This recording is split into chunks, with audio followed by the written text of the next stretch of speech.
Well, it's 5 o'clock. Thank you all for coming. So this regular meeting of the Carefree Town Council will come to order.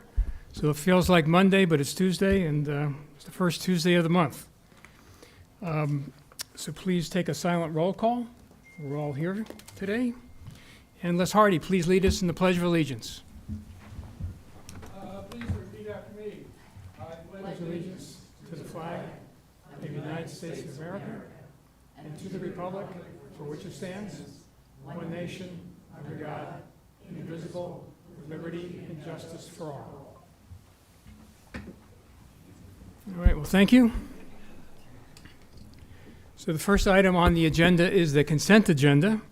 So all items listed here under are considered to be routine by the town council and will be enacted by one motion. There will be no separate discussion of these items unless a council member so requests, in which event the item will be removed from the consent agenda and will be discussed separately. Item number 1, approval of the August 5th, 2025 Town Council regular meeting minutes. Item 2, approval of the check register report, August 2025. Item 3, approval of combined trial balance, June 2025. Item 4, proclamation of 2025 Falls Prevention Awareness Week, September 22nd through September 26, 2025. I would like us to pull item number 3. Would council wish to pull any other items?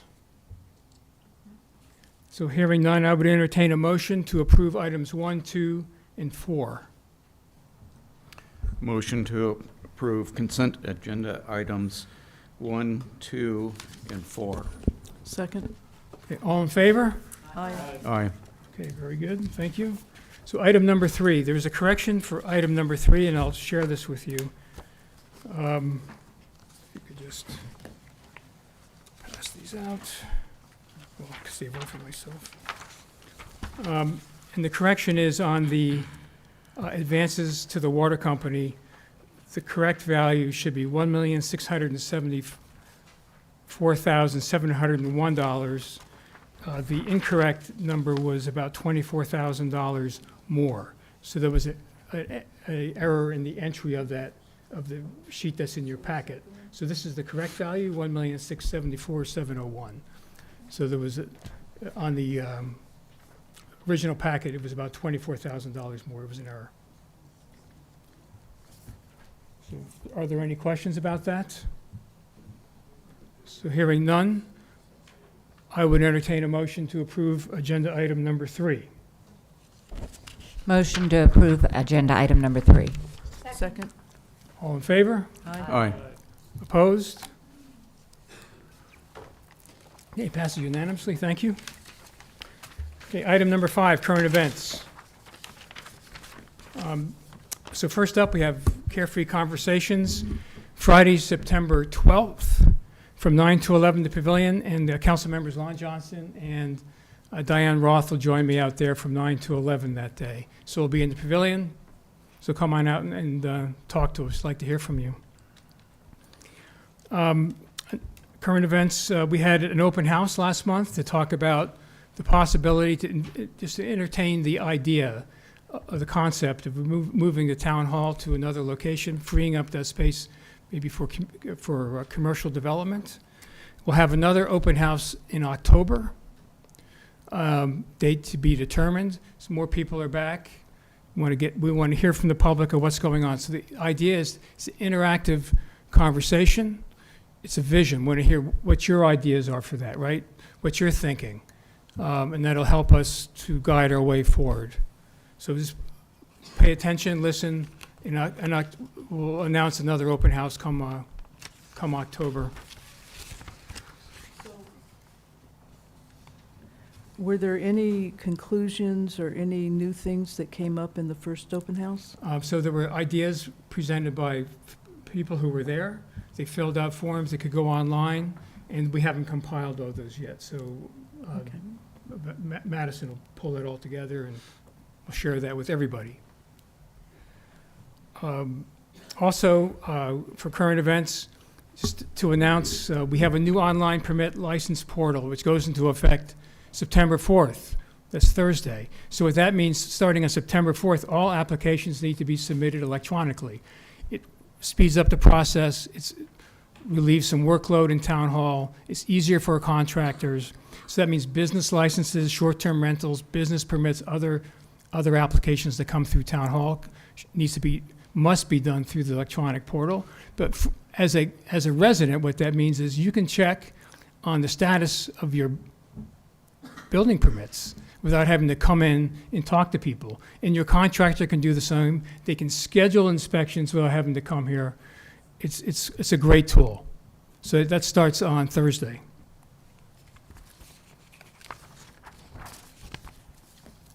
So we've been promoting lockbox programs, CPR classes, Firewise programs. So working with Rural Metro, we have another CPR class on Wednesday, September 17th, over in the firehouse at 6 p.m. So what we're doing is we're mixing the times of these things, right?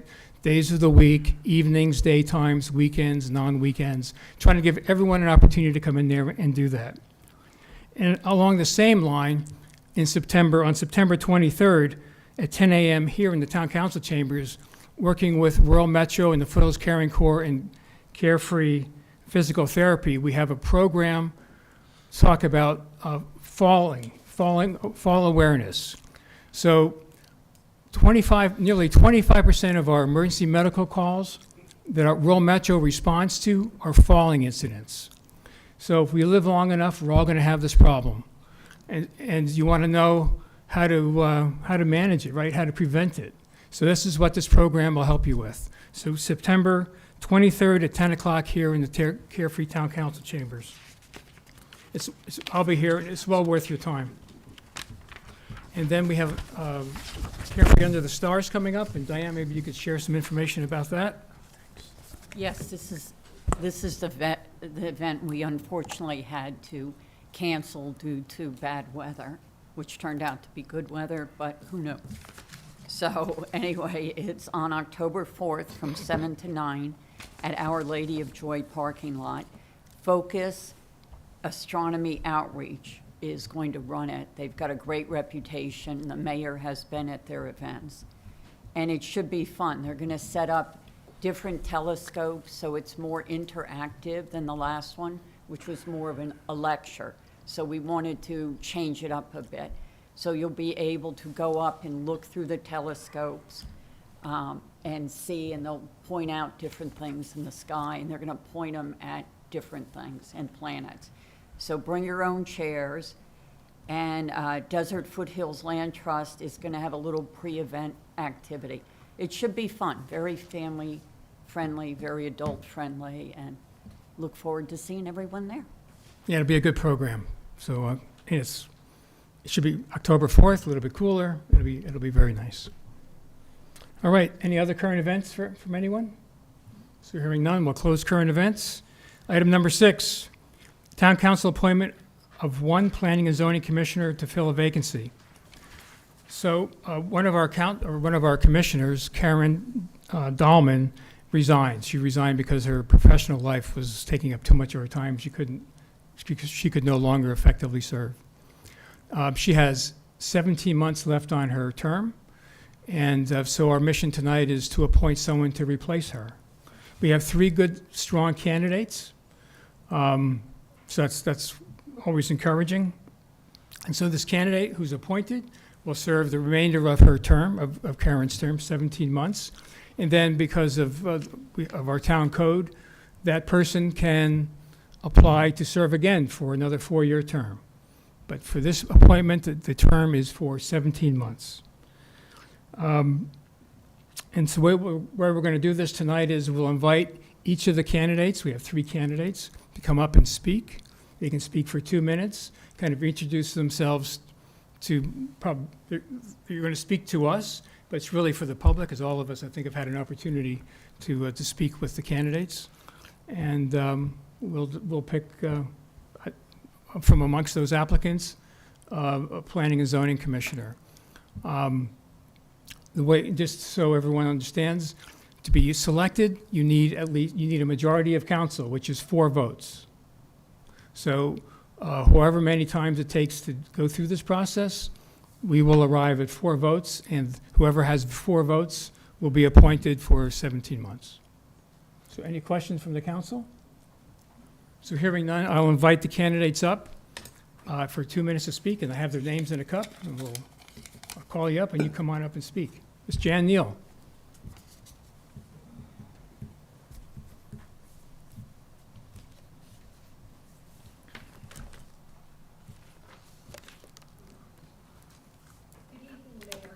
Oh, turn that thing on.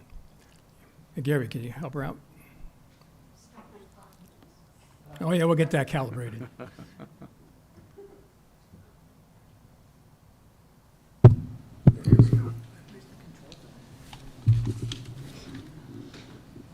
Okay, I think you're ready. Oh, yeah, get that thing. Does it say 2 minutes on it? No, Oh, yes, I don't please. think I'll need it, but just in case.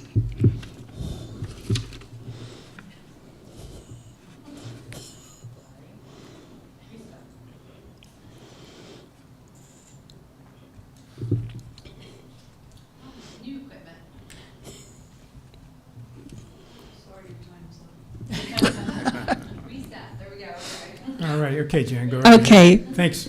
good evening, Mayor and Town Council. Thank you for the opportunity to speak with you a second time. My interest has not wavered. I've reached out to each of you, along with several commissioners, regarding my commitment ongoing to serve the town. I'm currently a small business owner in real estate investment in Maricopa and Pinell counties. I've built and remodeled homes. I understand government, having worked at Maricopa County as a director and a consultant for over 12 years. I've worked with and managed large teams, projects, budgets, and enterprise contracts. I have experience in setting and meeting goals, measuring performance, and streamlining processes.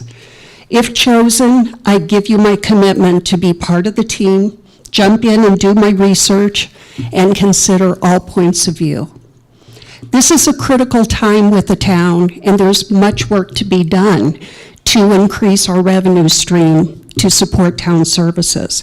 Number one being economic development, the revitalization of our town center, the northeast corner development, and lowering vacancies throughout the town. In addition, there's work to be done in shoring up code enforcement, revisiting zoning ordinances, and design guidelines. I want to be part of the team. I want to support the mayor, the town council, the residents of Carefree, and bring us all to making this even a better town than it is right now. Thank you again for your consideration. Okay, thank you.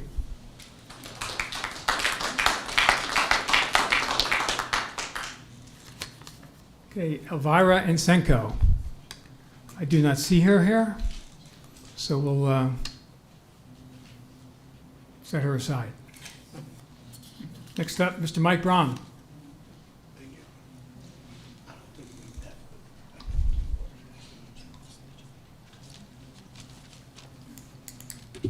Good evening, Mayor, Town Council. Thank you for your time. I have met with, I believe, each one of you, and we've talked before, as to your consideration of my addition to the Planning and Zoning Commission. As a little background on myself, I have lived with my wife here in Carefree for about 6+ years. Before that, we had a home in the North Scottsdale area. My background from a standpoint of work, so I was involved in community banking in the Chicagoland area for about 40 years. The last 20 or so of that, I was president of 3 different community banks and had a number of opportunities to finance projects in those communities, which of course entailed zoning and ordinances. So I'm familiar with the prospect of that. I know how important it is from a financing standpoint to make sure that the zoning is adhered to begin with in a project. It's even more so from the banking standpoint to make sure that if you have to take over that project, that everything was in fact in compliance to begin with. So I think that's a very important part of the project in front of us. I was actively involved in the stakeholders community, or stakeholders commission on signs and circulation. I got involved with that, and that's in fact where I met some of you up there. When I started on that commission, or stakeholders, the budget was about $1,250,000 for signs, et cetera. The final plan, I think, got cut down, if I remember correctly, to about $350,000. I think that the commission, the stakeholders had a good part in making sure that there was dollars spent well, not just, okay. Anyhow, I want to thank you for your time, your effort. You might have to wrap it up. The economic 2-minute part, mark. the other part of it is the economic part, which I would like to be involved with in very much, which is very important, I think, in the town center, et Okay. cetera. Thank you. Thanks. All right, so Elvira, I saw you walk in. You made it just in time. You're welcome to come up and speak for 2 minutes. So this is Elvira Enisenko, correct? Actually, Elvira. Elvira. Okay, Elvira, thank you. Yes, so hello everybody. Just speak into the microphone, make sure everyone can hear. You can adjust that mic Yeah. closer to your face. You know, I'm a teacher, so I'm used to speaking clearly. But so my name is Elvira Anisenko, so I speak with an accent, but I'll try to speak slowly and clearly so that everybody could understand me. And maybe that this part cannot be counted for the time limit for my presentation, maybe. So, I have been a resident of Carefree for about 10 years, and I'm a permanent, if I can say so, I'm a permanent resident in terms of I'm not a snowbird. I live here permanently. Of course, sometimes I can go on a business trip or on vacation, but usually between a couple of days and a couple of weeks. So I'm available for meetings. And why did I apply for this position?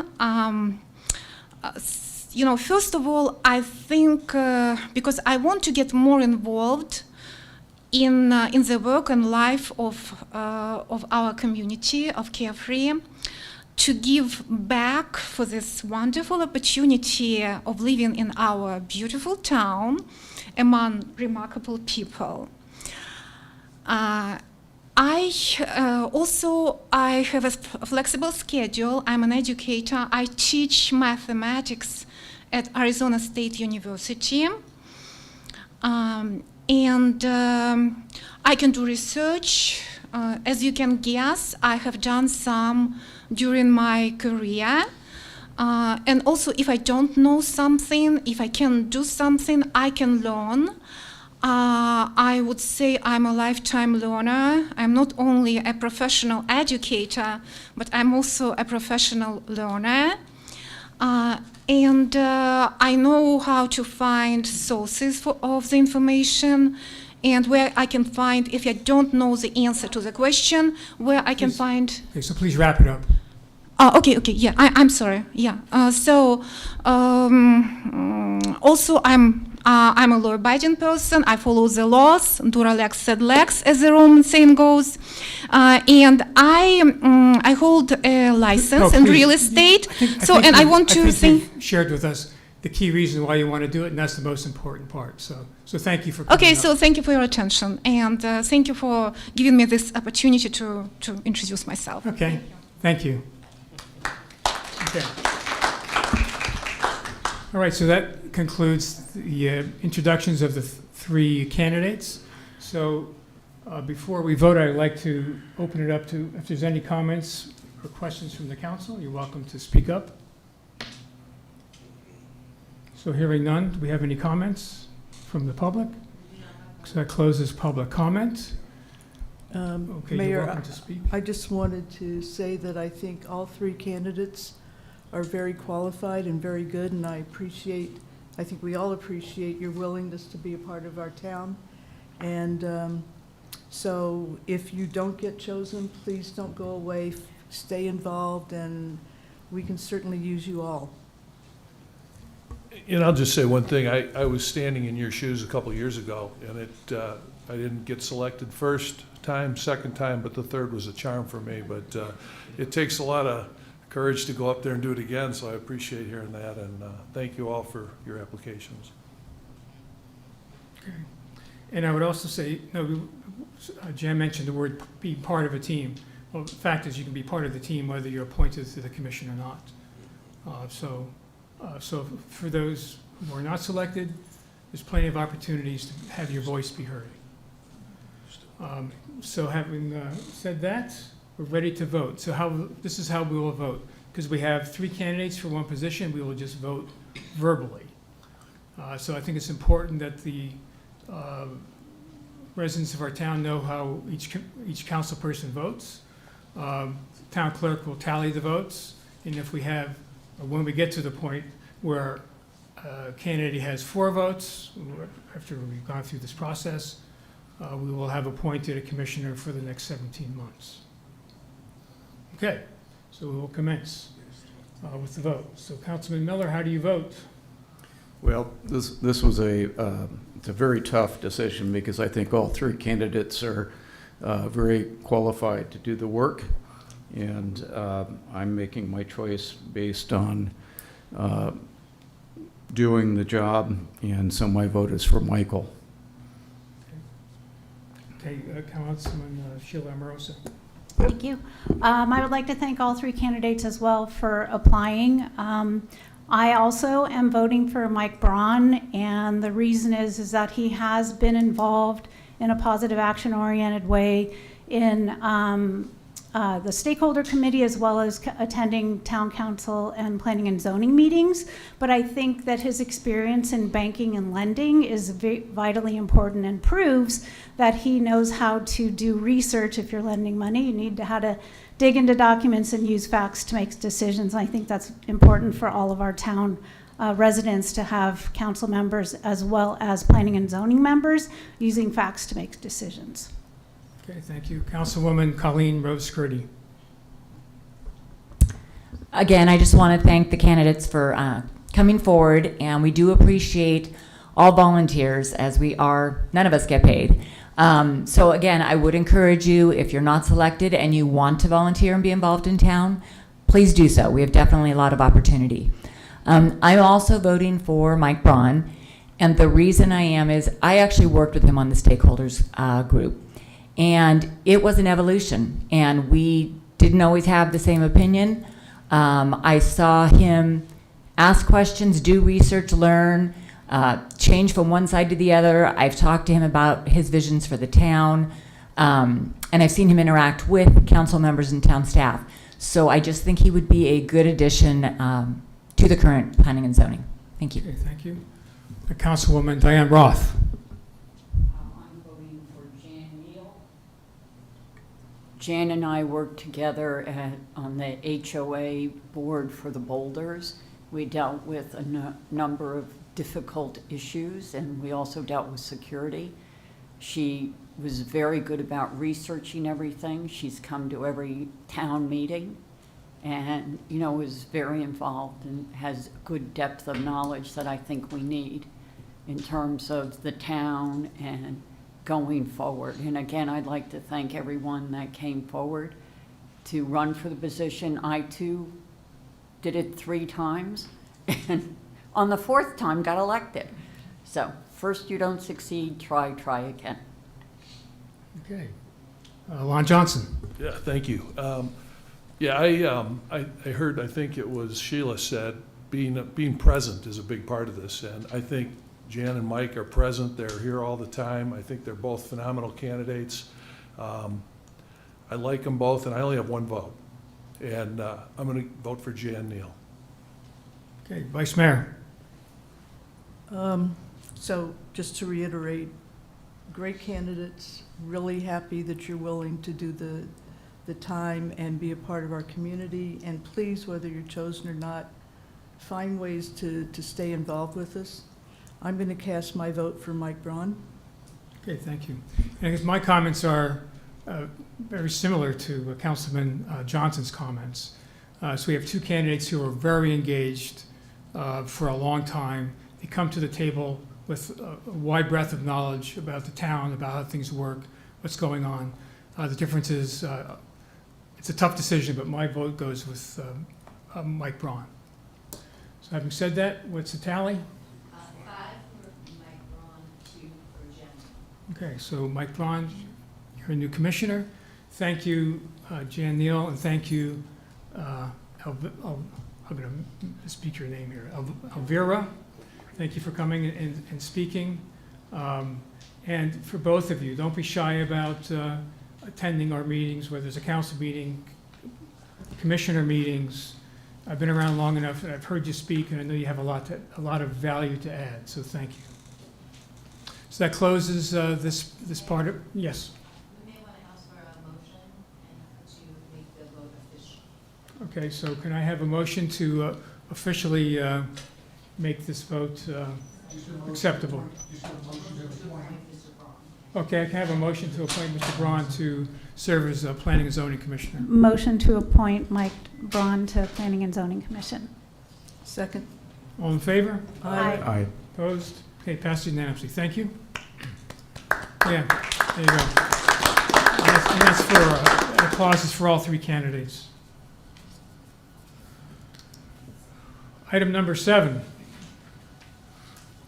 Approval of Resolution 2025-15 authorizing street maintenance, capital improvement funds, and award of contract for a mill and asphalt overlay of public streets within Carefree Rolling Hills and Carefree Velvet Shadows neighborhoods.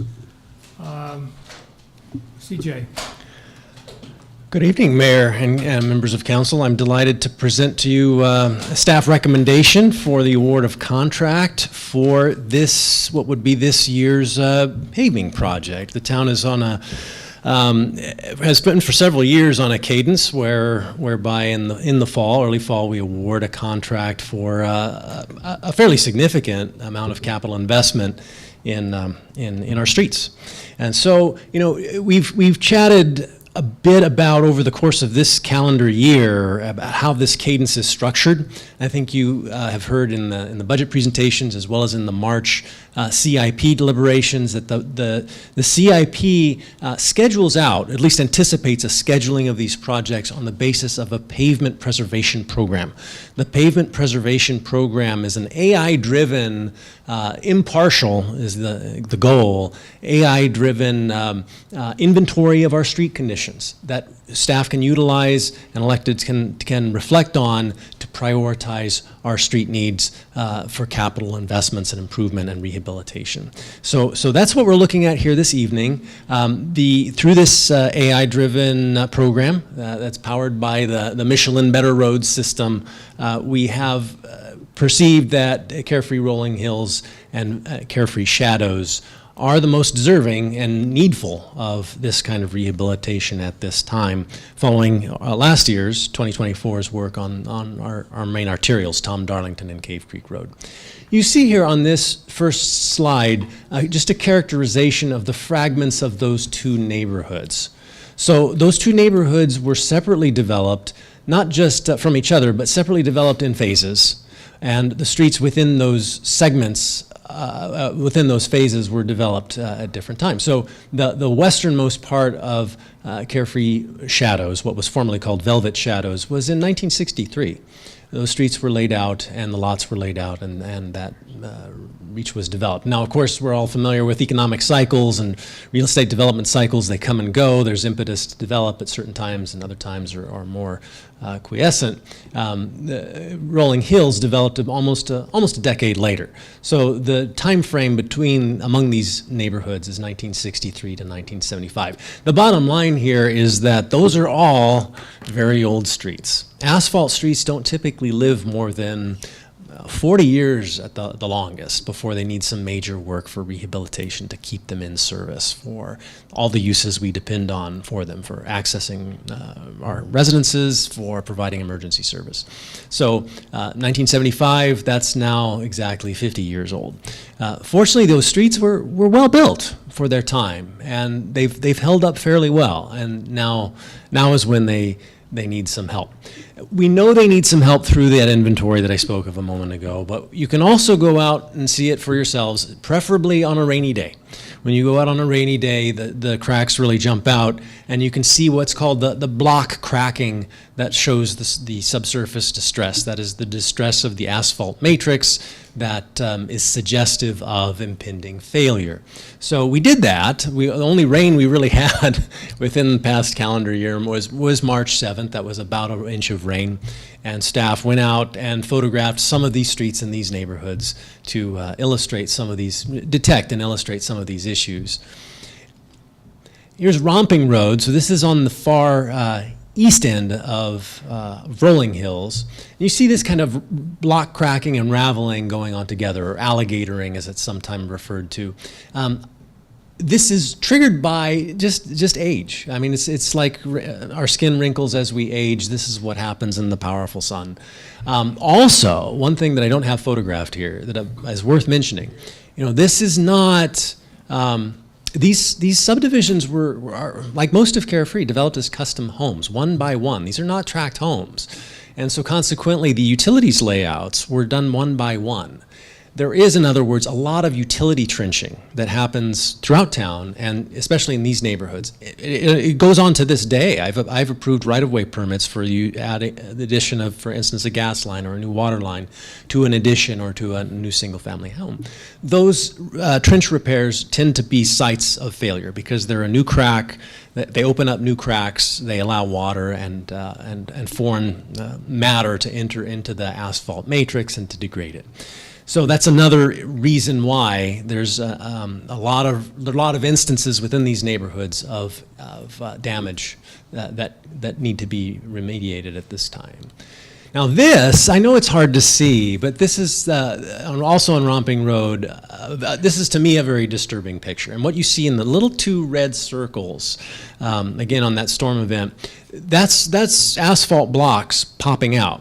That happens during and after a storm event because of hydraulic pressure. So it's like if you were operating a hydraulic jack. The jack contains hydraulic fluid that you're pumping, and the force of that fluid is strong enough to pop rock. That's why often in for instance, Yosemite in California, in the fall, you'll get the rock faces fracturing. They'll fall down because of the freeze-thaw cycle within the rocks. Water from rain and snow gets into the rock matrix. It expands when it freezes, it contracts when it thaws, and it pops out. Now that doesn't happen here. We don't get freeze very often. We certainly didn't on March 7, 2025, but you still get that same hydraulic effect when a vehicle passes over a pocket of water. It squeezes that segment, and that water pops out the rock. So you can see in those instances the asphalt being popped out and damaged very actively, along with the same characteristic block cracking and alligatoring that we see throughout the neighborhood. Venus Drive is the most concerning to me because this is a failed pavement. Even though it's not a heavily trafficked street, I don't think it's a very quiet and very pretty street. Certainly, Venus Drive. If you were to look up close to where I am on this photograph, there's not any asphalt left in that pothole on the left. That pothole on the left is about 6 feet wide. 3 feet in the other direction, and it's really exposing dirt at this point. So there's not much to attach remedial repair asphalt to in a location like that. Unfortunately, it's served its life, and it needs some help. I've driven all of our streets in the time I've been the town engineer over the past 10 months, and this is the worst street in town. This is by some measure. So what we're looking at here, what we did is we put together on the basis of, again, that cadence of projects that we've had going back several years, a strong case of specifications of what we, the town, want to see in this project. And what kind of asphalt, what kind of thickness. So a 2-inch mill and overlay, that's a partial rehabilitation, not a full depth rehabilitation. We keep the existing asphalt matrix to some depth and the existing compacted base below it, and we provide a 2-inch armor casing above it so that it looks fresh, it behaves fresh, it brings it irons out all those wrinkles for the next 20 years or so that we don't have those issues. It irons out those impairments that are caused by all that utility trenching over the years that I've mentioned as well. So we went to market. We launched a request for proposals from private enterprise, and we obtained a robust response. We had 8 companies, separate paving companies, bid on what we had anticipated in the CIP and in the budget to be a $2.5 million project. I'm delighted to inform you that just about all those bids came in below that. 7 of the 8, in fact, came in well below $2.5 million. The lowest responsible bid, this is Copper State Pavement, who has done work for the town of Carefree in past years. They bid a little over $1.543 million to undertake this work for us. So, excuse me, CJ, is this the slide you want to be showing? I mean, up on this. Back up to I just want to make sure that yeah. we didn't lose control of the slides. Sure. No, I mean it's helpful to keep in mind these are very old streets, and they need the help now. We're requesting, staff is requesting, because of the inevitable contingencies that come up. We've learned our lessons over the years about what kinds of issues we face when we have a project like this. What some of those issues are, I think the first and foremost one is utility conflicts that are unforeseen. We had a recent instance in this neighborhood at Twilight Trail, for instance, of some very, very, very shallow telephone cable that would have been destroyed by this project, and that we had to cooperate very closely with the utility provider to get that out of harm's way before this project was potentially started. That kind of stuff. Utility resets. We had a lot of disappearing manholes in our Tom Darlington project last year that we had to relocate. There's an expense to that. There are a lot of water valves in this neighborhood, a lot of survey monuments in this neighborhood. We think we found most of them, but we might not have. So we're asking for a 25% contingency over the Copper State bid for your consideration, for a total authorization of about $1.93 million, and the award of contract to Copper State Pavement. All right, well, thank you. And I'll open it up to questions and comments from the town council. Ms. Roth? Yes. I have a couple of questions. Is 25% the normal overage past, when you've worked with Copper State, which you said they have experience in town? When they've done projects for you, have you ended up having to come up with an extra 25%? No, mercifully, thankfully, no. We don't anticipate spending anywhere near that much. We just want to make sure that it's there and authorized in case we encounter some of these issues. I think in the Tom Darlington mill and overlay last year, we had some really fairly small. I think it was more on the order of about 5 or 7% contingency, and that came about because of some of these manholes that had to be relocated. That we lost track of, we didn't have a comprehensive survey of before going into the project. There made sense as we got into the project to extend the project to Ed Everett to deal with some of the traffic, the heavily loaded trucks that go into our shops, for instance. That was an addition that hit the contingency in last year's project. Yes, I don't expect a significant use of that contingency, if at all. I mean, it's just there as kind of a belt and suspenders to keep us safe and make sure that we can keep the project moving once it's authorized. And also, what is the lifespan for the mill and overlay? I would characterize it as about 20 years. So it's a half-depth rehabilitation rather than a full-depth reconstruction that you would typically expect a 40-year street to last. So because the streets have lasted between 51 and 61 years.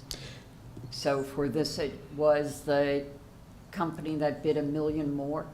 Was their bid based on more longevity or pie in the sky? Not as far as I can tell. It's really hard to crack into what these 8 companies were thinking. They have different competencies, they have different assumptions, they have different abilities, they have different positions in the market, they have different specialties. Some of them are specialists in highway construction, others are specialists in rather residential driveway and parking lot construction.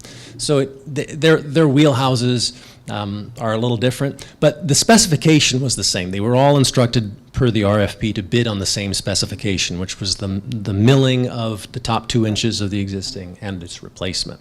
So I know I attribute the age of our asphalt and just a good asphalt. I mean, I haven't seen core data, that is drilling data to show what the original section was. That is to say how deep the base was and how deep the pavement, asphalt pavement section was that was utilized in these neighborhoods. My guess is, and based on my experience as an engineer, that it was probably a lot more than we do today. Things tended to be over-engineered and overbuilt back in the day when materials were cheaper, and now people really like to sharpen their pencils at the behest of the MBAs running their businesses and really tailor things down to very fine, just getting away with the bare minimum so that things don't quite last as long as they do, as long as they did before. Cars are the same way. The cars are very finicky nowadays because they're so much more finely engineered, whereas back in the day you built a big steel Buick and it hummed for 10 years. And so it's a different system, and so we're remediating what is good old asphalt with the best of what we can afford today. Are any of these other companies, have they done work for us? Within the bid tabulation you saw, we do have experience with many of them. Copper State Pavement, I believe, had work with us going back in the 2020, 2021 timeframe. I believe last year was executed by Sunland Asphalt. So that was our vendor for the Tom Darlington Mill and Overlay, as well as the ancillary projects that were attached to that. Gonzalez Asphalt has done a fair amount of patchwork on an as-needed basis, smaller system work. The others I can't claim personal familiarity with. I have not encountered them in the records of Carefree. So they do the work, and do they maintain it over a certain amount of time, or are they one and done? We pay them the $1,543,000. They go out the door. If we've got problems next year or the year after, do they then charge us more? Or is it a certain amount of time that If I'm not mistaken, has a guarantee, so-called? I believe there's a 1-year warranty within the standard contract that we've been utilizing for the past several years. And within that 1 year, hopefully, I would expect that staff would be able, and residents and you all, we would jointly be able to detect if we had some significant issues that we would bring to their attention.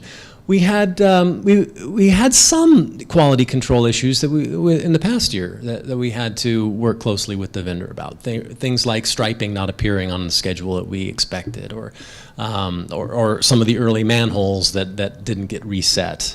Those kinds of things we just have to keep our eyes on the ball and make sure that they're our dance partner, and we keep them honest. We keep each other honest. That's the oversight we provide. But that's the normal warranty, is 1 year from all these companies? Yes, that's my understanding. What's in the standard contract language? Yes. With everybody, I mean, that, you checked that? Yes, they all bid on the same specifications. But they all said that it was a year, that Yeah. they'd be responsible for any cracking or problems. None of the firms took any exception to any of the contractual terms, specifications, or language. So they're all bidding on the same thing. It's an apples to apples comparison. So the normal life, you're saying, is 10 to 20 years when we do this? That would be my expectation. This is a major rehabilitation. This should really keep those streets in very good stead yes, at least that. But we've had other rehabilitations, so they've proven to be still going well?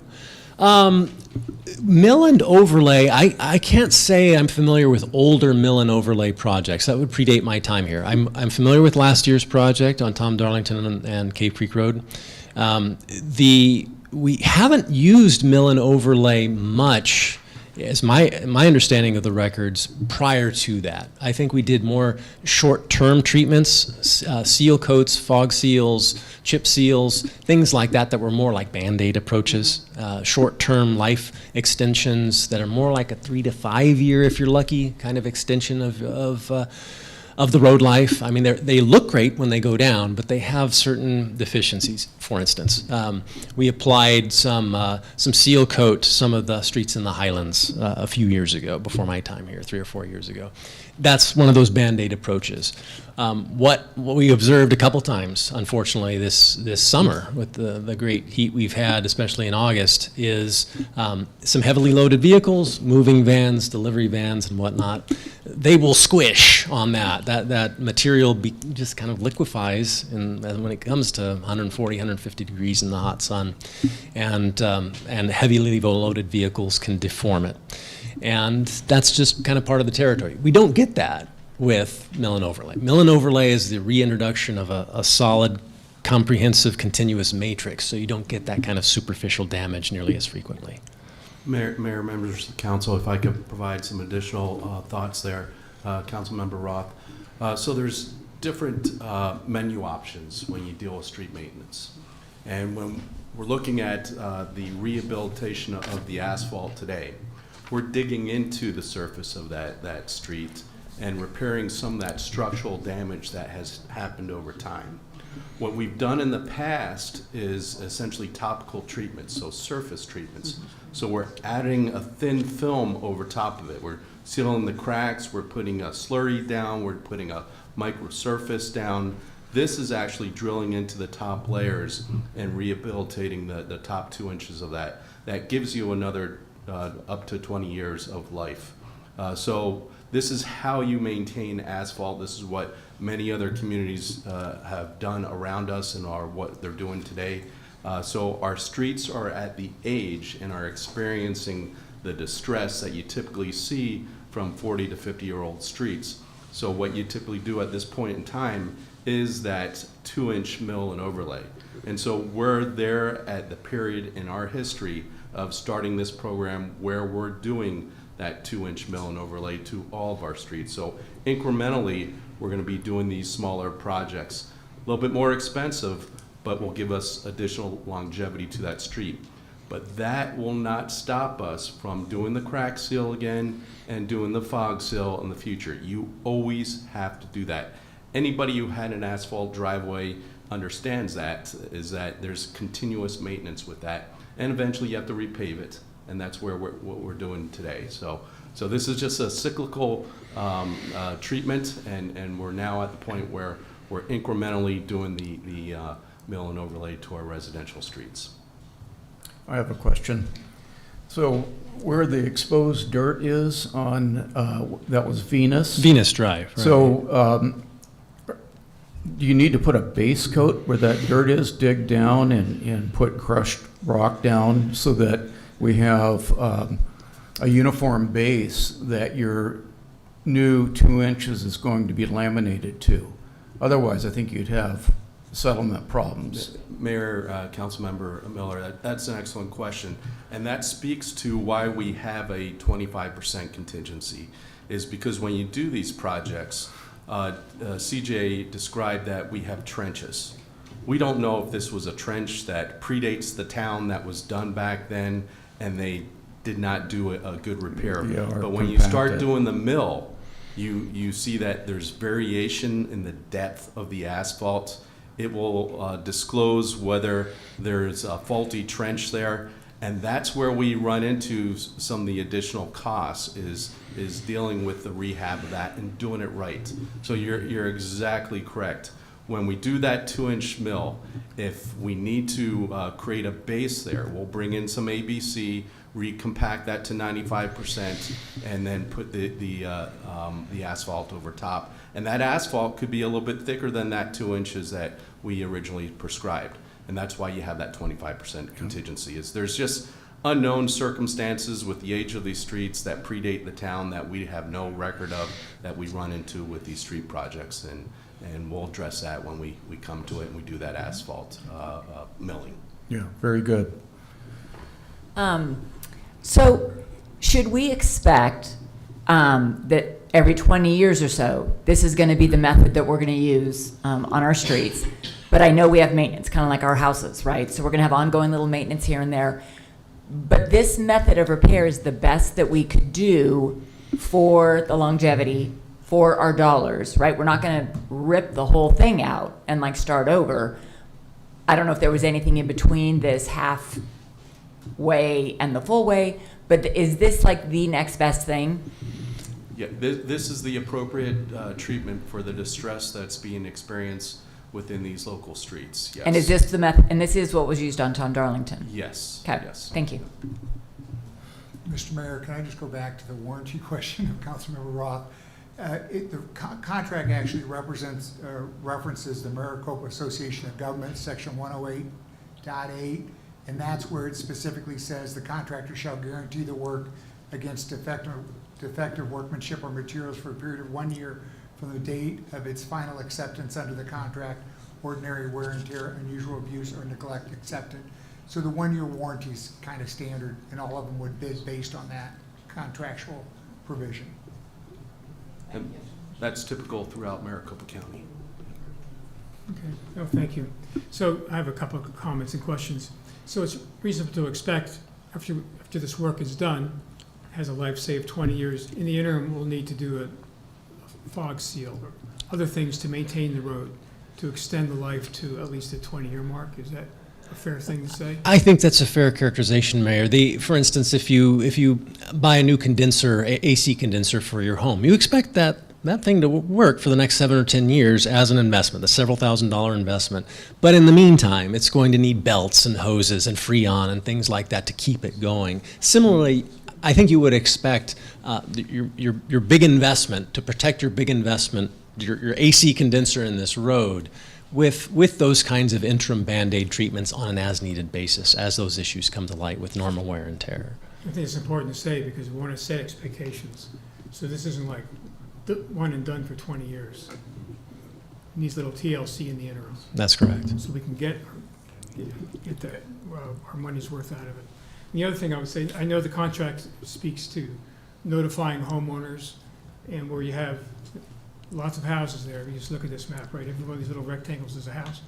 So we have to be very attentive to letting people know what's going on, managing the closure of lanes, all that stuff. I mean, the good news is, from my experience on the Tom Darlington mill and overlay, you do it and you can drive on it within a reasonable amount of time, as opposed to like the next day or so. That's correct. And in contrast to some of the remedial treatments that are kind of sticky and they can produce splatter, they can get on cars, they can follow the treads, tire treads out of the neighborhood for some distance. This is pretty neat. Once it's laid, it's fresh, it's stable, very very soon after placement. So it's a lot. In general, kind of surprisingly, even though it's more expensive than these remedial treatments, it's more less disruptive to neighborhoods that rely on those streets. Any other comments or questions? Go ahead. Yeah, I brought this up when you originally made this proposal, and it was just, going through all this, I'm thinking to myself, there's areas we want to pave here in town center. Had we looked at parlaying some of those on, say we don't use this 25% contingency and they're already set up here, could we look at that and maybe help some of these, shop owners get some more paved parking? Mayor, members of the council, yes, Councilmember Johnson, that's something that we could do a change order, and that 25% allows for that. If it's anywhere above the approximately $1.9 million that's being authorized today, we would have to come back to the town council for authorization. Yeah, with the setup and everything being up here, I just think it might be worth exploring that. Now, the issue comes down to timing and getting everything in line to actually I put get that it. up. I get it. And I think it's also important to point out that, correct me if I'm wrong, but any contingency money, when the contractor comes to us with a request, or we identify an issue, and then the town engineer, maybe working with the town manager, authorizes that within the contingency funds, Yes. so they don't get like a blank check. Oh. Okay. Any other comments, questions? Yes. Is the chip seal the intermediate method of restoring the road? Chip seal is an intermediate. I would characterize it as if mill and overlay is looked at as a partial depth rehabilitation of a street, say replacement of about 40 to 50% of the depth of the asphalt matrix, a chip seal would be akin to a kind of a 10%. Because what a chip seal, its advantage is it's a combination of both asphalt, the sticky stuff, and a little bit of rock, a little bit of aggregate. So it has the structural strength of a little bit of aggregate mixed in with the binding powers of the asphalt. So it gives you a little more depth, a little more accretion. It's a remedial treatment, but one of the more stable ones, one of the deeper ones. I would expect be good for in a typical good application about 5 to 7 years of damage arresting, damage prevention. Now, is there just a seal option without the chips? Yes, there is, and we've used that. All these things have been used in the menu that's been part of the pavement preservation program since it was launched in 1998. We have a lengthy track record of, believe it or not, throughout the town, even if we don't necessarily have the data at our fingertips because people walk out the door and stuff. But since 1998, we've used fog seals. Fog seals are the lightest. And they're probably the less desirable. There was one applied on the route I commute on in Scottsdale about a month ago. And my goodness, you skitter on that thing when you're making a turn off of it because it's a surface treatment. It's like a spray on. And it looks great because it's nice and black. In fact, fog seal is often used to rehabilitate pavement markings so that when pavement is aged, it's whitened, it's harder to detect. Lane striping, a city will often put down a fog seal first to make it nice black surface so that the stripes will show again for a road safety issue. It maybe adds a year or two to arresting cracks and whatnot. It does provide some surface protection because it's asphalt, but it's not very thick. It's just it's more cosmetic than anything. Okay, any other questions? So we open up public comment. We have one public comment from Mr. Arnold Oldbach. And please come up. You have 3 minutes, so please set the timer for 3 minutes. 3 minutes. Well, I actually live in a neighborhood, and we did the chip seal. It's completely deteriorated and broken, did it about 6 years ago, I think. And when they came in, they poured tar in the cracks, chip sealed, and guess what? We have the cracks again. It looks just as bad as it did 6 years ago. So we definitely need to do something better for the neighborhood. So I expect, one of the things I think from an engineering standpoint, you'll have to look at once you do the cleaning and cutting down 2 inches, where are the cracks and what do you have to do with them to make sure they don't reappear. But that's been our problem with the neighborhood. And I walk by Venus every day, and as a matter of fact, I've submitted several forms to the council to see to get it fixed, and I think it was Garcia Asphalt who did the work, and they did some remedial on it, but it wasn't done very well, and that asphalt has deteriorated significantly. We've got cracks everywhere. I think the basic underlaying, my house was actually built in 1964, so it's one of the first houses in Carefree. It's actually a ranch. It's not one. It's not a territorial. So I'm very, very, very aware of the neighborhood. I've walked those streets now for the past 12 years. So, but yeah, I'm very supportive of it. I think we need something. We need something significant, not just another chip coat or a seal coat. It's not going to work because we have some serious crack issues as you show in your photographs. So that the 2-inch. Hopefully we'll fix it, but I think you have to look at some remediation and try to seal some of the cracks before you put the asphalt on top. So, all righty, thank you. Great, well, thank you. Good comments.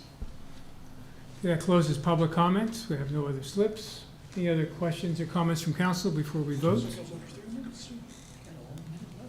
Okay, so nothing else. I would accept the motion to approve Resolution 2025-15, authorizing street maintenance capital improvement funds and award of contract for a mill and asphalt overlay of the public streets within Carefree Rolling Hills and Carefree Velvet Shadows neighborhoods in the amount of $1,930,000.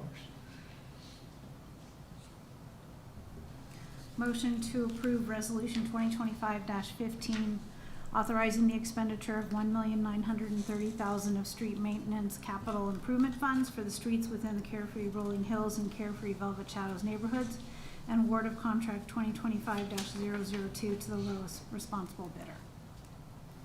Second. Okay, all in favor? Aye. Aye.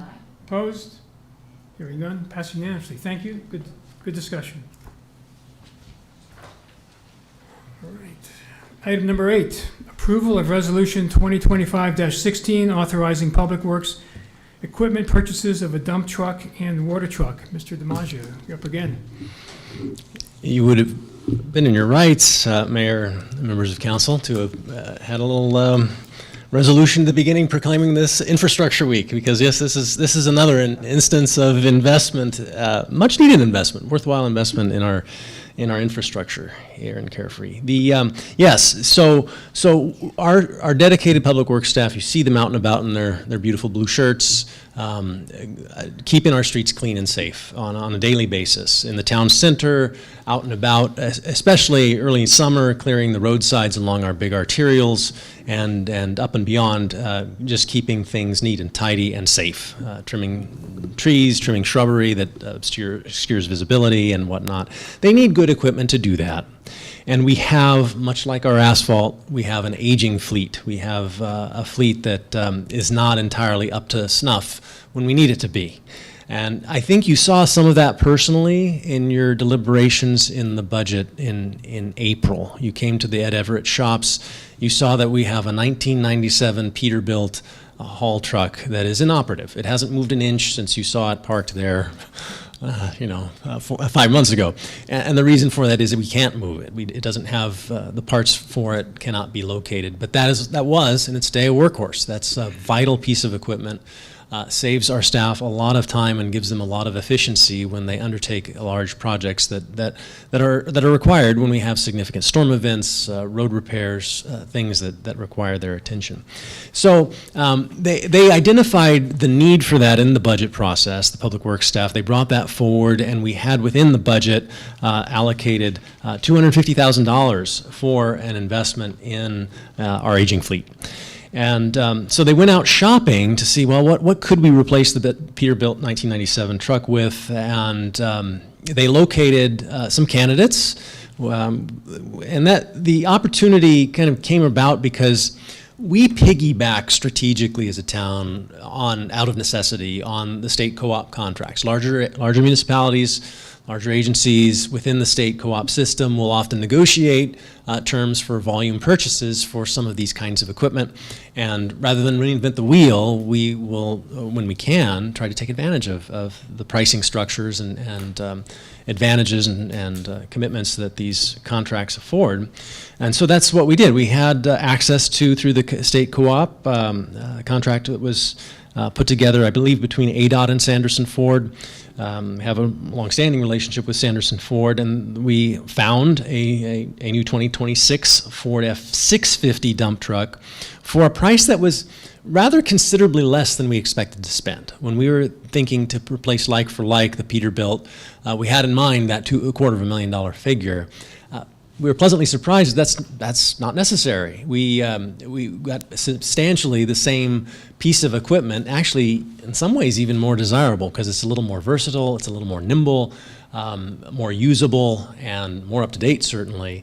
And with the savings there, our Public Works staff has proposed to fill another key niche, another key gap in our fleet, which is replacing the portable water tank that they haul around with a dedicated water truck. So so for that $250,000 budget line item, we would have basically a 2-for-1 opportunity here. And there are some singular advantages that are worth mentioning, that are real good efficiencies here. For instance, the Peterbilt dump truck requires that each of our Public Works staff who operate it have a commercial driver's license. Those are very difficult and expensive to obtain. They cost us thousands of dollars to put the individual through training for. And whereas the Ford F650 doesn't require that. It doesn't require that kind of training and licensing. So there's a savings there. There's a key savings with the water tank and its conversion to a water truck in that if you just kept half an eye open during the June and early July timeframe, when you saw, usually it was our guy Dustin going back and forth from the standpipe over at Everett to the shoulders, back and forth refilling that 1,000 gallon tank, and leaving his crew that he was leaving behind kind of twiddling their thumbs waiting for his return, because they can't do work on those shoulders without water. The town is required under our block permit for the Maricopa County Air Quality Department to have water as its primary dust control mitigation measure. So we need water on those sites to make those projects happen. So having that efficiency, having that much more tailored ability to direct water where it's needed, when it's needed, more efficiently, more rapidly, will be an enormous productivity gain for our public works crews in those kinds of activities. So I think it's an extremely worthwhile investment. Plus, it has ancillary benefits. That truck, the Ford F-750 water tank, would allow us to put water where it would be needed in a fire emergency, which is not something we have the capability to do now. It's much safer too, believe it or not. The portable water tank, we've never had an experience with this, but it's certainly common enough that because it's on a pivot that's hauled around by another truck, it can twist and overturn very easily, whereas the water truck can go where it needs to go as a unit, as a monolithic unit. And that enables the staff, the public works staff, to operate the water truck within the cab rather than entering the traffic lanes to manually adjust those valves on the portable water tank. So there's a considerable safety advantage to our staff in that kind of operation of the water truck. So that's what our public works group has put together for your consideration. Well, I certainly think that the fire aspect is important, because we have neighborhoods that don't have fire hydrants. And so dispatching the truck, and especially any kind of a fire is really a plus for us. So what will we do with the old trailer, the old water tank? It has a very limited residual value. I think we would dispose of it pretty quickly. I think the Peterbilt similarly would be disposed of for parts. It's not really much in the way of salvage value on either of those pieces of equipment. Okay. Any other questions or comments from council? Yeah, a couple of questions. On the Peterbilt, we've gone 28 years out of, and it appears to be heavier and bigger than the Ford.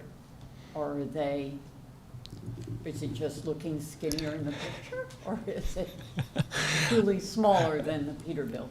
Councilmember Roth, I think it is kind of more of an optical illusion than anything. I actually, by coincidence, I was speaking with our guy Travis this morning about that same issue, and he said they are essentially identical. There is a 1 ton loading difference. The Peterbilt can haul 1 ton of dirt or chippings or whatever more than the F-650. So it's a negligible increase in its advantage, which the F-650 makes up for in that it's more maneuverable. It can get around the tighter corners that we have on some of our windy, twisty roads we have here in Carefree.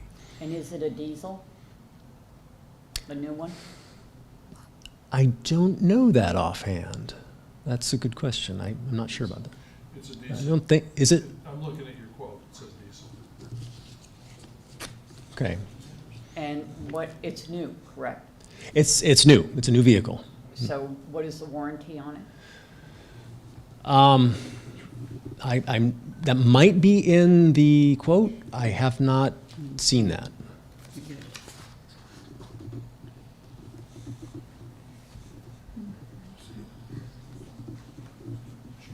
So we'll be selling the Peterbilt for parts, Yes. scrapping it, That's the hope. Yeah. but through Sanderson or on eBay? I was led to believe from our public works staff that our finance and accounting manager handles those kinds of dispositions. There's a process for accessing channels for that kind of equipment. I'm not sure if it's an auction. Similar to how we sold the fire truck, I guess. That is correct, Mayor. There's a public auction site that we post any public equipment that we're selling, and we're required to do that by law. So hopefully someone will at least tow it away, Yeah. even if they tow it away for free. Need a giant tow truck for that one. Yeah. But additionally, warranty terms would also be spelled out within that cooperative contract. Those are the kinds of terms, along with pricing and service contracts, those kinds of things are in that would be in that ADOT contract that we're piggybacking on. And Sanderson gave you the best price.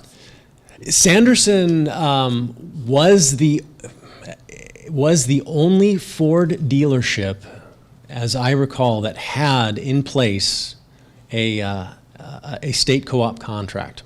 Now, that's always changing. Different dealerships will come in and out of the program depending on their negotiations with whatever municipality or agency. But currently, Sanderson was the only one. Travis had mentioned to me when we got the ball rolling on this a couple months ago, exploring this, he found exactly the truck he wanted at another dealership, of another Ford dealership in the Southeast Valley. Couldn't use them because their cooperative contract had lapsed, so we had nothing to piggyback on. Thank you. Okay. Any other comments from the council? I think the two trucks are going to give the town good value. I think, I like your term nimble on the truck. Normally sports cars have the term nimble, but on a truck, that's kind of cool. I like it. Okay. So hearing no other comments from council, we have no public comment. So it closes public comment. I would entertain a motion to approve Resolution 2025-16, authorizing Public Works equipment purchases of a dump truck and a water truck. Motion to approve Resolution 2025-16, authorizing Public Works equipment purchases of a dump truck and water truck. Second. Okay, all in favor? Aye. Opposed? Okay, passed unanimously. Thank you. Okay, thank you, CJ. Good job on both accounts. Okay, item number 9, review and discussion of the results of the Wild Joy Experiences Carefree Influencer Campaign. Madison Garrett.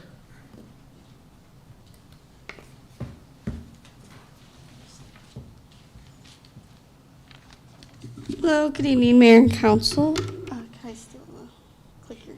Oh, never mind. Sorry, I forgot CJ was up here. I was reminded of, it fell under the radar in terms of reporting back on everything, but we finished up the campaign with Wild Joy about February, March.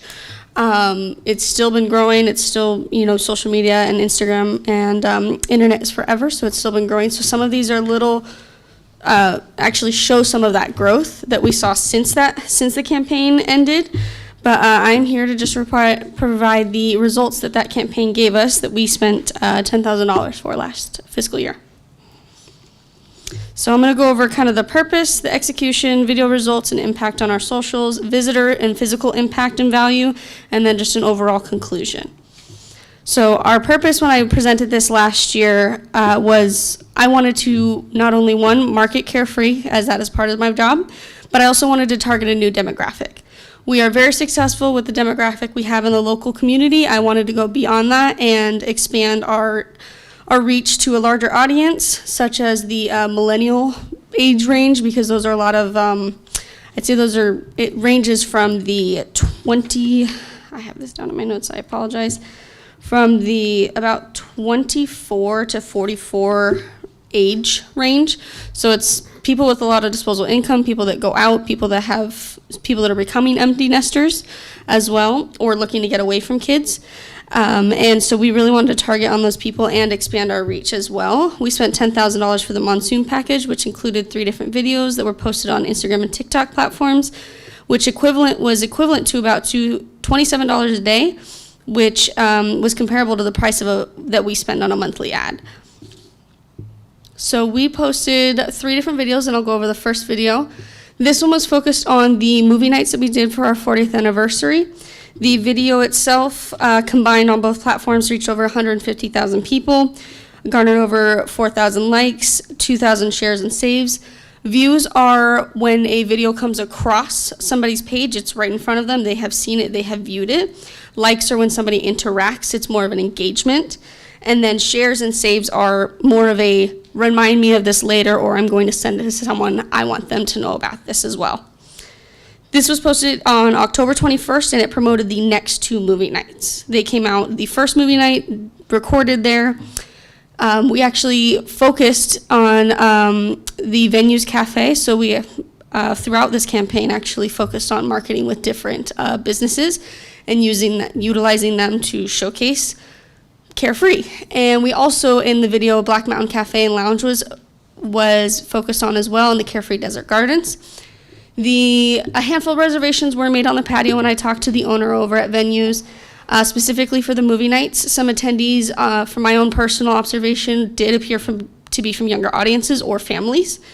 And I do think if we were to do something like this again, my takeaway for this is we could have been a little less specific, something that was more timeless, something that didn't date out. Because once the third movie came around, this doesn't really apply anymore. Our second one was our home run. It was a day trip to Carefree. It focused on 8 different things that you could do in a full day at Carefree. It focused on activities, places to eat, places to stop, dinner, shopping in Carefree, and then some of our landmarks. This one reached over 957,000 people, garnered over 37,000 likes, and then it had about 25,000 shares and saves. These are, by the way, all these metrics are as of August, so this last month. This video was an absolute home run. We reached almost 1 million people just with this one video. We focused on several different businesses. We focused on the Carefree Coffee Roastery, the English Rose Tea Room, Grinding Gears, several different shops on Easy Street. We didn't name any specifically, but there were several different ones that were featured in the video. And then Keeler Steakhouse. Those were the ones that were mentioned by name and tagged in the video. So all of these people and businesses got benefits from being in this video as well. And they did express that to me when they were tagged, and all of them were actually very excited to be a part of it, provide services and just hospitality to the influencers when they came up and did the videos. It was the best performing, and it is worth, I think, doing a variation later on with them or other influencers. It's timeless, and that's the great thing about this, is it will continue to generate new and returning visitors. We can reshare it on our, it's actually currently posted on our website as a reference to a guide in Carefree. So people will go on our Visit Carefree website. It says, here's a day trip guide to Carefree, and it will garner visits through that. And it's after this was posted in December, and after this we did see a pretty high visitorship in all of spring and those winter and spring months. Clicked a different button. Okay. The third video was focused on our art night, which is something we do every single year. So it's timeless as well. It's runs from the October to May dates. And this video reached 178,000 people, 4,000 likes, and had about almost 3,000 shares and saves. It was similar to the first in terms of reach, but it had more engagement. A lot more people liked or shared it with other people. And it was posted in February, so it showed, or actually, they came in January. It was posted in February before our February art night. So it helped promote our February, March, April, and May art nights. This video focused on a 3-night date stop, or 3-stop date night in Carefree. So we focused on the Breaks Wine Bar. We focused on all the galleries. Everyone was featured in that video, as in like different shots, except any of the galleries that said they did not want any videos taken. They were not showcased. And then Giordano's Trattoria, I'm gonna not be able to say that right, Romana, was focused on as the kind of all-encompassing Italian date night final stop. This will also be added to our website once Art Night is promoted once again, which will be soon. And it will also be a little bit of a guide to what you could do for more than just exploring the galleries, what you can do up here. This one did perform better than the first one, as I said, in terms of engagement. Almost everyone that liked it did save it or share it to somebody else, which to us means that they wanted to save it for later. And then we continue to see peaks in visitors throughout the spring after this as well. So did Yes. Rick's or Giordano's comment anecdotally that they saw some better numbers on account of this? They did not say anything anecdotally to me, but they did share that they had a great experience with the influencers, and they reshared stuff on their own social media. Same with the other video as well. So they not only were featured, but they were able to use it to market their businesses as well through their platforms. So the great thing about this is we actually got some bonus posts. We were featured in 3 of their monthly event roundups, which in October, November, and March. The October featured our Dark Skies anniversary event, which was highly attended. Our the November post showed our Christmas tree lighting, which was also very highly attended. And then March showed the Fine Art and Wine Festival, which unfortunately it was rainy, so I can't say it was super highly attended, but it was due to other circumstances.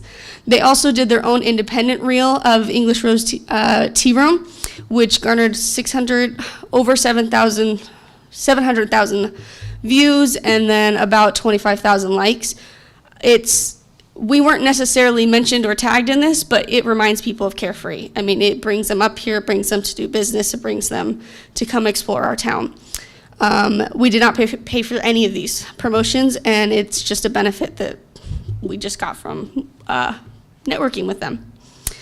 This was the numbers they provided to us back in February that show that we overall 1.8 million people we were in front of that saw us, that physically we know saw our videos. Whereas I'd say the difference between this and print advertising is print can tell you, hey, we have 3 million readers, but you don't really know exactly who's seen it, you don't know who's paid attention, and you don't know who's going to do anything with it. What's great about this is we can measure that a little bit in terms of who actually saw it, who engaged with it, who's more likely to do something with it, and then comments as well is always great because you get to read people's comments saying like, oh, this is a great idea, I'm going to come up there next weekend. And so you're able to read the intent of people as well. As I said, this was posted in February, but what's great is these numbers have and will continue to grow. Social media and internet is forever. They will always be on there. They will always garner attention. Our social media metrics, our views stay the same. This is views in terms of our content. This is not relative to there, but I added it on anyway. We did get a few spikes after some of the videos were posted, but what I'm looking at is the visits and follows. Those are people that came to our account who visited us, or people that just came, clicked on our account, looked at our stuff. Follows are people who then took an extra step beyond that and followed us because they wanted to see more. We had a 130% increase in visits, 155% in follows, which tells me that's not something you can do organically unless you go viral, and going viral there's no algorithm for that. And we did see spikes after every video, namely after the first video, when people first discovered us. Out of their audience, you can see there's a huge spike, and then there's some little spikes right after the second videos. And I kind of put the marketing funnel up there. If we got through the awareness, through the influencer, we got through the awareness, then we're getting people to the consideration stage through our social media. And then there was an increased following in the 35 to 44-year-old demographic group, which was essentially our goal. Physical impact. I tried to measure this as best as possible. We do have some software that helps measure visitorship in the town retail center. And there's a lot of numbers, a lot of percentages. 30% of visits is a category that showed new or less frequent visitors. They account for 30% of the visits total. 50% of visits are people that semi-frequent, they come every once in a while, but 70% of visits are loyal and frequent visitors. As you can see, I did only measure the Gen Z and millennials because I wanted to focus on that to see, because of their audience, that would be the most impacted demographics. So I focused on that, and as you can see, we had a 100% increase from the year before in the newer and less frequent visitors. So people who had just discovered us started to realize, like, what is Carefree?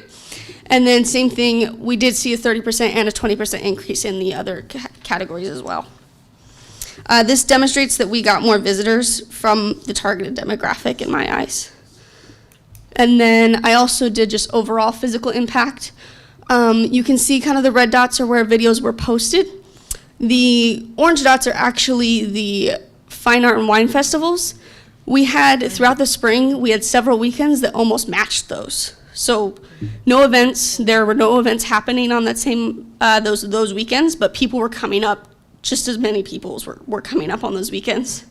And the average duration of people's stay has gone up about 75% or 7%, and the average is about 95. And what I found interesting is actually that the highest categories out of duration were 60 minutes and 150 minutes. So it's either people stay here for an hour or they stay here for a lot longer than that. I also did see, which I thought was impactful with this influencer, was an increase in visitors with 25+ minute commutes. So that means they're coming from further. I'd say the 30 to 35 minute commute nearly doubled itself, but it means because of the influencer, they were focused in the Phoenix, Tempe, Chandler area. It means a lot of those people are starting to discover us and come up here, and they're making the commute to come up here as well. The overall big picture that I saw is we reached 1.8 million people, and out of that $10,000, we spent less than half a penny on every single person. Unlike print, we know that Carefree was in front of them. We know we made an impact. And then we did see an increase in the Gen Z and millennial visitors, and we saw an increase just overall in visitors in the spring. And I think the biggest thing about this is that we can continue to use this. Like I said, it's on our website. It's something that we can push out every season. We can even push it out multiple times throughout our peak season. And then we also have just a network now built with them to be able to promote our events. So when we start doing events, we can send them information, and more than likely they will add us into some of their monthly event posts as well. I think overall this campaign was very successful. We spend this amount on print advertising in the past years, and I want to turn it digital because it's a lot more measurable. It's we can reach wider and broader demographics. And then, like I said, some of these videos are timeless. We can use them over and over again. And it just not only helps promote the town, but our local businesses and our restaurants. And excuse me, my voice keeps cracking. Are you done? Yes, I am, Okay. sorry. Thank you.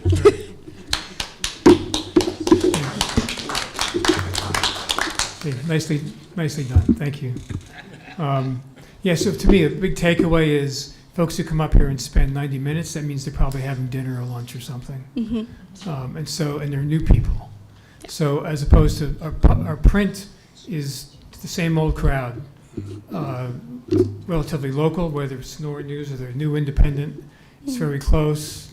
Even the city sometimes, this goes further afield and you see the results. Yeah. So I think that's pretty Yeah. cool. Other comments or questions from the council? I'd So say job well done. Yeah, job well done.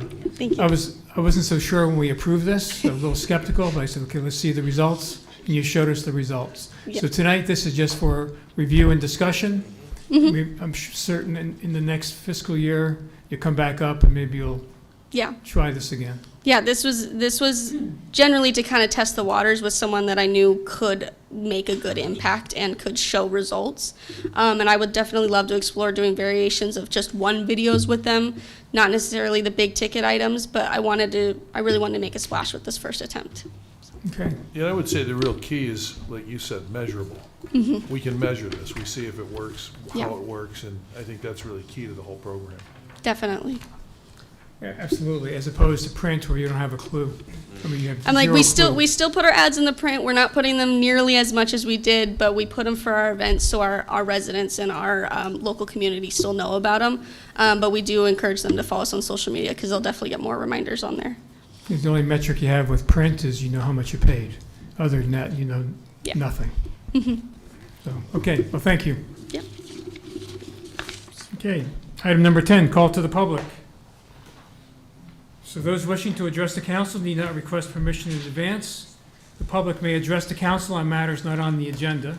At the conclusion of an open call to the public, individual members of the public body may respond to criticism made by those who have addressed the public body, may ask staff to review a matter, direct staff to study the matter, reschedule the matter for further consideration and decision at a later date, or may ask that a matter be put on a future agenda. However, the council may not discuss or take legal action at this time. Please limit your comments to no more than 3 minutes. So we have one slip for public comment. That's Mr. John Mattis. So please come up and speak for 3 minutes. Thank you.